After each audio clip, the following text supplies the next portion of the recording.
Hello, good afternoon, everybody. Now we have finished our webinar 1. Now we'll start webinar 2. It will cover the remaining portion of chapter 1 of book 1. And here we'll be discussing more about India's position as far as energy is concerned, energy security, and the remedy for that, way forward to meet energy security, RP ratios, and energy conservations, as well as energy efficiency.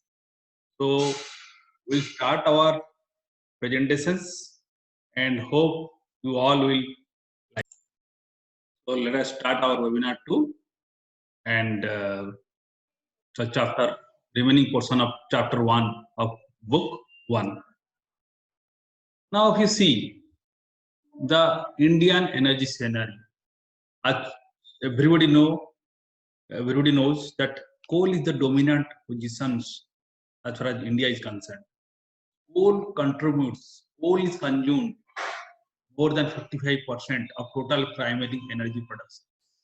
That means coal productions or coal consumption is very high, almost 55% of the total primary energy consumption. If you see here, the consumption mix, this is the primary commercial energy consumption mix in India based on BP Statistical Review World Energy June 2014. And total primary energy consumption is how much? 595 million ton of oil equivalent, out of which coal is 324.3 billion ton of oil equivalent. And if I divide this, I'll get 55% of total primary energy consumption goes to coal. Coal is the leader. Then after that, who is the next leader? Oil is the leader. Oil means HSD, LDO. Those are the petroleum oils. They stands at 29.5%. Whereas natural gas stands at 7.8%, and corresponding tons of oil equivalent consumption of natural gas in India is 46.6%. Renewable stands at 11.7% thanks to Government of India's interventions for higher adoption of renewable energy. I hope this will go on. But if you see RPO, renewable purchase obligation, stands currently at 11%. But if you see this ratio 2% is not matching that mandatory which has been fixed by government or regulatory commissions. You know everybody about RPO regulation. RPO means renewable purchase obligation regulations. It is beyond the context of the scope, but that means any CGP, any captive generating plant or any discom, he has to consume or he has to promote minimum some percentage of renewable of total energy consumption by renewable energy. That means if I am consuming 100 tons of oil equivalent of energy, then minimum 5% to 11% I have to consume through renewable energy. This percentage is state specific. Each state electricity regulatory commission decide that percentage. But if you see the renewable energy consumption is 2%. So you have to remember this formula. 595 is the total primary energy consumptions, out of which coal is highest, 55%. Now what is the coal supply? Coal reserve in India is around 60.6 billion tons. These figures we have to remember, 60.6 billion tons, out of which hard coal is 56.1 billion ton and soft coal is 4.5 billion ton. That means if I divide the consumption with coal reserve, then what I'll get? We have studied in chapter 1 that it will be, I'll get reserve RP ratio, reserve or production ratio. So if I divide that, what is my coal RP ratio? This is a standard question, 100 years. Indian coal RP ratio is 100 years. That means after 100 years, I'll not get coal. That's why we are all going for renewable energy. This is reserve for production ratio. This definition you have to remember. That means we say that if the reserve remaining at the end of the year are divided by the production in that year. Remember, if the reserve remaining at the end of the year are divided by production in that year, then the result is length of time and the remaining reserves would last if production were continue at that level. Simple. That means if I come to an year end, I find what is the reserve, then from that I divide it by that year productions. I'll get a time period that is known as for that much of year the production will last. So this is known as RP ratio. Now similarly, let us come to oil position. Now oil reserve is around 5.7 billion barrels, which amounts almost 0.3% of total oil reserve. That means India's position as far as oil is concerned, we don't have major reserves. We have very small reserve. It is almost 0.3%. But oil accounts for 29% of country's primary energy consumption. That means we don't have any oil, but हम लोग 29% of total primary energy consumption we are consuming. And Indian crude oil production is 42 million metric ton only. But whereas consumption is how much? Consumption is very high. Almost 42 means it is almost more than 4 times. 175.2 million metric ton is the consumption. That means India's present reserve to production ratio is 17.5 years. Now here you just mark. What is our reserve? 5.7 billion or 800 million tons. What is our consumption? 175.2 million metric ton. I am not dividing 800 divided by 175.2 with, I am not getting 17.5 years. To get 17.5 years, what I have to do? I have to divide 800 million ton divided by 42 because my production is 42. Reserve per production ratio means suppose I produce my oil, then how much of year it will last. So it is nothing to related with consumptions. It is related to our productions. If I continue with the same productions, that means our RP ratio of oil is 17.5 years. Similarly, just remember these figures. Natural gas, we have a reserve of 1.4 trillion cubic meter, and which is also very negligible. It is only 0.7%, little bit higher than oil of the total world reserve. And our reserve to production ratio as far as natural gas is concerned, it is 40 years. And natural gas accounts only for 7.8% of fuel consumptions, whereas in world, the average, they consume more gas of the total primary consumption, almost 24%, because we have major coal reserve here. We don't have major oil or natural gas. That's why our percentage of consumption is little bit lower, 7.8%. Now, Indian consumption natural gas is 51.4 billion cubic meter against production of 33.7 billion cubic meter. That means our production is 33.7 billion cubic meter, whereas our consumption is 51.4 billion cubic meter. That means because our production of oil, gas is low, therefore we import from the external country or from the foreign country, or we pay them foreign exchange. That's why our foreign exchange reserves goes down. Now just remember our oil and gas reserves are 17.5 years, that is RP ratio, and 40.2 years respectively. Coal is likely to last for another 100 years. Now come to the next slide, electrical. We discussed about coal, oil, gas. Now what is the secondary source of energy? Electricity is a secondary source of energy that we have studied. Steam is secondary source of energy because this is not found in its primary form. So if you see our installed capacity, remember this table, our installed capacity is 2,38,743 megawatt. Huge number. Installed capacity from all the sources, coal-based power plant. That means I can generate electricity through coal, gas, oil. I can also generate electricity from hydro energy, that is known as hydel plant or hydro plant.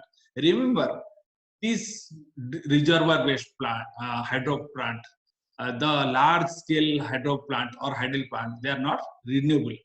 Renewable hydro, if the capacity is less than 5 megawatt, it will be treated as a renewable power. any hydro plant whose capacity is less than 5 megawatt can be treated as, 25 megawatt. I'm sorry, if the capacity is less than 25 megawatt, then it will be treated as renewable power. Now, nuclear is also another source of energy for generating electricity. Noida, in Naroda, we have a nuclear power plant. Bhava, we have a nuclear power plant. Bhava Atomic Research Center is also there. So now that means our installed capacity is 2,38,743 megawatt. And this figure is based on February 2014. Remember, this figure may change, and these are all are available in the Ministry of Power side. I am not giving you any Ministry of Power side figure because this figure has been updated. I am trying to give the same figure as per your books. If the books are getting updated, then you have to just update this figure, because these figures are really keeps on improving, keeps on updating themselves. Similarly, nuclear power is 2.4% of the total electricity generated in India. That means nuclear capacity is only 2.4%.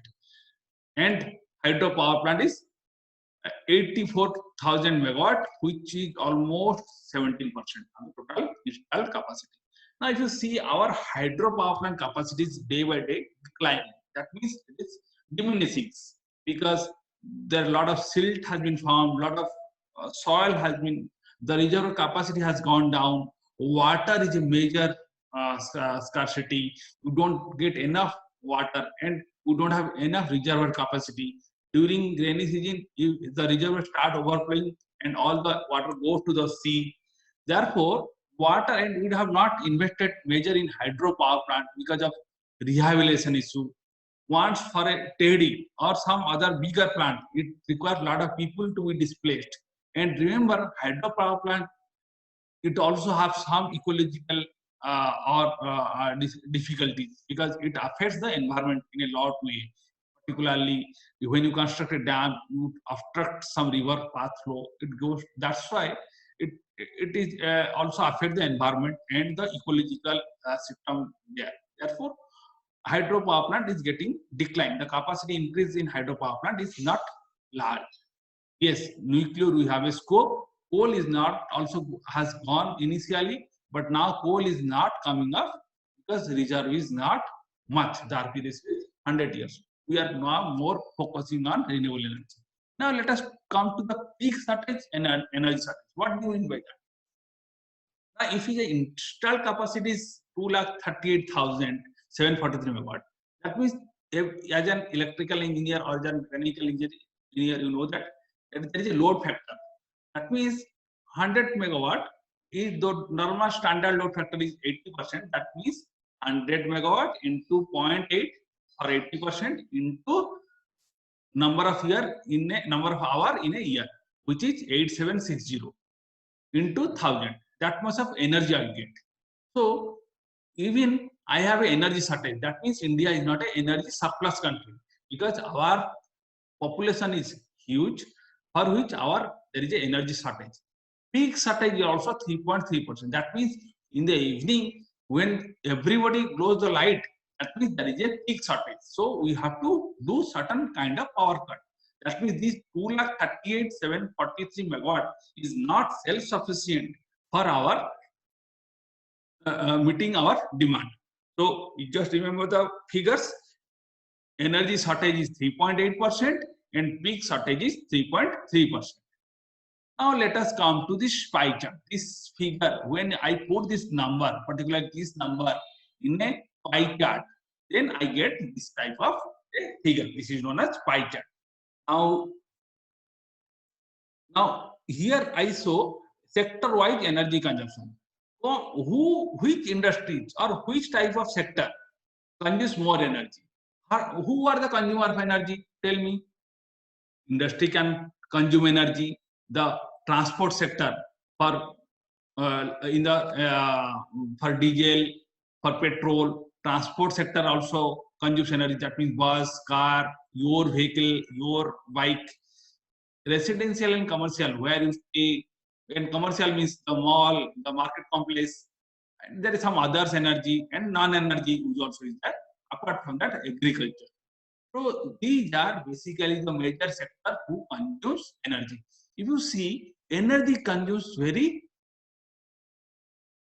high, and that means 44% of the total energy consumption is consumed by industry alone. If you have remembered in our PAT session, why Dr. Manmohan Singh established National Mission for Enhanced Energy Efficiency, and through his PAT has been created, and who PAT attacked who? At the industry. PAT was conceived, or PAT has been designed for industry, because industry is consuming higher percentage of energy, due to which PAT or NMTP, National Mission for Enhanced Energy Efficiency, quarters 2 was designed that industry, let us reduce your energy consumption. Now you are all are majorly from industry. That means you have a huge role to play to reduce your energy consumption of your industry. For that, you need to be an energy manager. For that, you need to be an energy professionals, so that whatever you study here, you can implement in your industries. Now, out of this industry, who consumes less, and what is the comparisons? Let us study that. Now you see, iron and steel sector. India consumption is 25.5 to 34.2. What is that? Specific energy consumption. This unit is gigajoule per ton. Remember, the unit of specific energy is gigajoule per ton. It can be also TOE per ton. It can be also kilocalorie per ton. It can be also kilowatt hour per ton. Energy vis-a-vis productions. That means how much of energy is required to produce 1 ton of iron or steel. How much of energy is required to produce 1 ton of iron or steel or crude steel? That means 25 to 34, around in this range, 30 gigajoule is required to produce 1 ton of iron or crude steel. Whereas what is the world standard? 16 to 18, that means 17, let us say. That means our specific energy consumption is much higher as compared to the world standard. That means for producing same crude steel, I am consuming more energy, but where the old world is consuming lesser energy. That means I have a scope here to reduce my specific energy consumptions. That means world has a greater technology, greater method, greater process, whereas I don't have that process, for which NMTP or PAT has given you a target that kindly do certain technology, adopt some good energy efficient technology, reduce your specific energy consumption from this point to this point. So we have got a target of 5%. Similarly, cement, see, whereas in cement matching the world standard almost. Fertilizer almost we have matched. 27, there is a still gap is there. Pulp and paper, yes, we are at the higher side because our technology are old technology. Who are the paper manufacturing company? Imami, JK, they're old plants, so they need more innovations. They need more energy consumption methodology. They need more energy managers also. Chloralkali, it is almost matching. Caustic soda, aluminum, yes, it is 75.6 to 83, whereas it is 70. Sugar is also matching. So major factor where you have to work, we have to work in pulp and paper, iron and steel, and as an industry as a whole. Now come to this figure. Growth of per capita consumptions. Our per capita consumption of KWH is 819 in 2010-11. In 11-12, it was 884. In 12-13, it was 917. That means the per capita injections, total energy consumption divided by our total populations. So I'll get this figure. You remember this formula almost, or these numbers particularly. Now coming here, we'll discuss about energy intensity. Energy intensity means what? That means this is a simple formula. Gross inland energy consumption per unit of GDP. That means the energy consumption total divided by GDP, gross domestic product. Now you produce certain products, maybe iron, maybe steel, maybe pulp, maybe paper, anything, any goods. It has some values. And if I put together my country gross domestic product, that means the whatever production I make, that the valuation of that product, that value of that total product is known as GDP. In service, I make certain. That means if you put balance sheet of everybody, that means turnover of every company in India, that will be known as GDP, gross domestic product. Correct? Now, for this much of production, maybe service, maybe trading, maybe manufacturing sector, you need certain amount of energy. So, let that is the final energy consumption at national level. The one unit of energy is what? Kilocalorie or POE or joule. Now, what is the balance sheet number? It is in rupees. I convert it to US million dollar. Let us assume it is US million US dollar. So, what is energy intensity? Energy intensity is total final consumption, means total energy consumption in TOE divided by GDP. That means energy intensity. Suppose, for an example, any iron sector will be more energy intensive, or a service sector will be a more energy intensive. That means anybody, suppose that turnover is same. A iron company produces certain amount of crude steel, and a service company like TCS produces certain number of turnover. Let us TCS produces 100 crore turnover, and Tata Steel produces around same 100 ton of 100 crores of turnover. So 100 crores both are same. But in case of Tata Steel, it is a manufacturing company. So energy requirement will be very high. So the energy intensity of Tata Steel will be higher as compared to the energy intensity of Tata consultancy services, because the manpower cost is there. There is not an energy intensive industries are not there.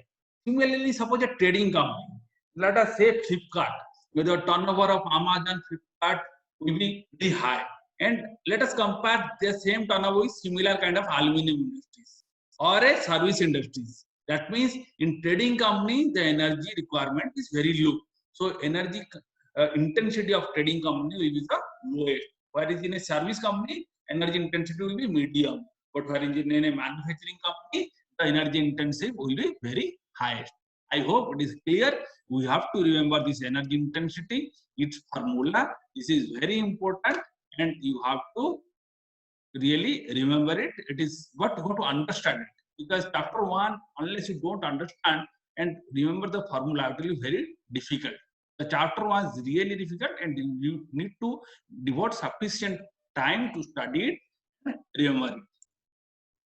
Now, purchase power parity, PPP. This is also important. Normally question comes, PPP, what is that? That means suppose I produce 1 kg of banana in India, or the price of 1 kg of banana will be 30 rupees, or let us say 50 rupees. But in Japan, it might be 100 rupees. So for same products, the domestic products GDP value is different. In Japan, it is 100 rupees. For same product, it is 50 rupees. But producing 1 kg of banana requires same energy. That means for energy intensive all intensity calculations, if I compare energy intensity of banana production in Japan, it will not match energy intensity of banana production in India, correct? That means because of what? Because of the foreign exchange valuation or variations, because Japan rate is something different, India's currency is different. That means PPP is basically an exchange rate. So to neutralize the different currency and to make it a global standard energy intensity, when I am comparing energy intensity of India vis-a-vis world, that means I can say in India steel ton will be 80 rupees per kg steel cost, but in world it might be in certain dollar. Because of foreign exchange variation, this will be very high. That means to have a good energy intensity where the currency variation is required to neutralize, to understand technicality of energy intensity, we need to multiply a figure which is known as purchasing power parity, PPP. taking it to PPP, the energy intensity is expressed as energy intensity is equal to what? Kilogram oil equivalent vis-a-vis US dollar into PPP into GDP. That means this PPP figure needs to be multiplied. This is nothing but an exchange rate. That means when you are comparing India vis-a-vis China or India vis-a-vis US or India vis-a-vis your Japan, you need to take care of neutralize the foreign exchange because you are multiplying them a production GDP, which is in terms of rupees, in terms of currency, in terms of dollar, or in terms of yen. For that, a PPP is required. Understood? So PPP means it is an exchange rate which needs to be multiplied to neutralize the effect of global currency standards. Now come to the long-term energy scenario. As you know, coal is our predominant energy sources for power productions. It is almost 60%. And whereas though new and oil gas plants are planned, coal is expected to remain dominant fuel for power generation. And in case of oil it is almost 90% of total oil demand by 2022 would have been made from imports. That means almost we are heavily dependent on import for as far as oil demand is concerned.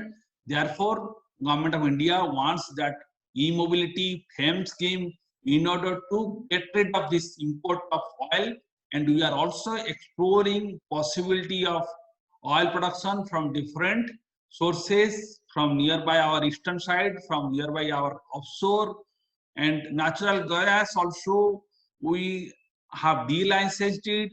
That means anybody can supply natural gas, LNG. Lot of LNG terminals is coming up near the seashore. Dhamra, Paradip, Reliance is also looking for. Adani was looking for Reliance LNG terminal, because in case of gas, you can create your food security as well. Why? Gas is a feedstock. As I told you earlier, gas is a feedstock, or that means raw material for fertilizer plant. Since to feed our growing populations, we need lot of agriculture activities for which fertilizer is required, and natural gas or naphtha, they are very much required as a feedstock for production of fertilizer.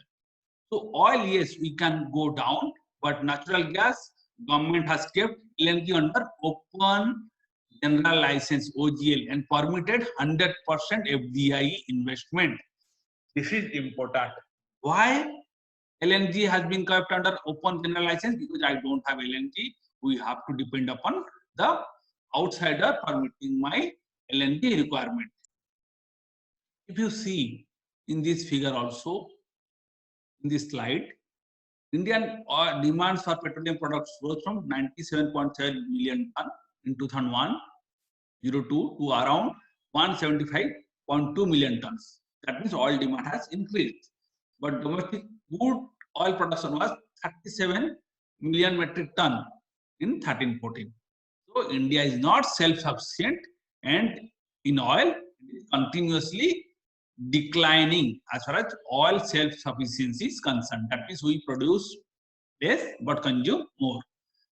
And same in case of production of natural gas is only 35 million cubic meter, whereas while trade in liquefied natural gas is almost 150 billion cubic meter, BCM, billion cubic meter.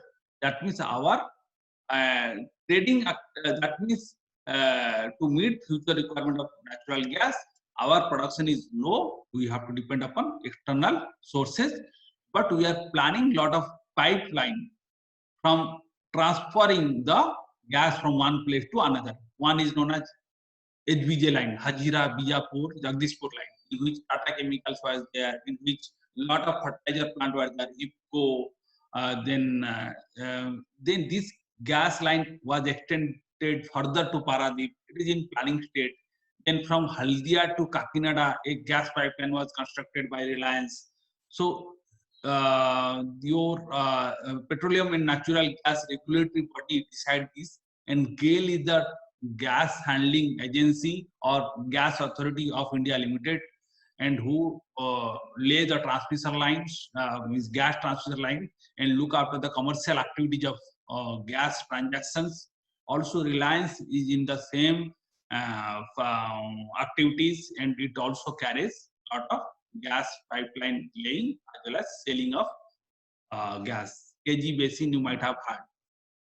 Now coming to electricity, as I told, there is a peak shortage, always there is a demand shortage, but in case of electricity, is required because economic growth is very much dependent upon electricity. Whatever electricity is required, but you may have a choice of coal or oil or HSD or renewable. But ultimate, we require that secondary energy as far as what is that electricity and steam for production or industrial goods. But because since independence in electricity, it was being managed by state electricity board earlier, for which there are a lot of difficulties were there. The states made a lot of losses because of various issues. Because consumer buys electricity, does not pay for it.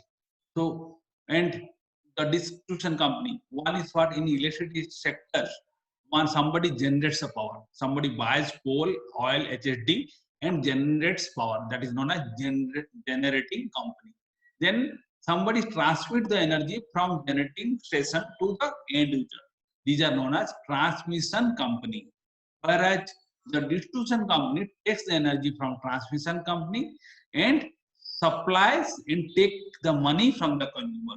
So supply and distribution is basically a retailing job which is being carried out by distribution company. So generation, transmission, distribution. But the distribution makes a lot of losses because of theft, because of commercial losses, because of unmetered supplies, because of agricultural free power, because of political interference, for which the ACB, State Electricity Board or DISCOM, goes losses and losses. They can't pay back to the generating company. Due to his government of India has designed a program earlier. This is known as Accelerated Power Development and Reform Program, APDRP. It was introduced by Ministry of Power in 2002 in order to improve the power reliability at distribution level to achieve commercial viability of state electricity board. Earlier, what happened? The state electricity board used to have control generating company, transmission company, and distribution company. Because after Electricity Act 2003 has been enacted, the ACB was dismantled or separated into 3-4 different companies: generating companies, transmission, and distribution company. But to give them some commercial viability, accelerated power development and reform programs was introduced.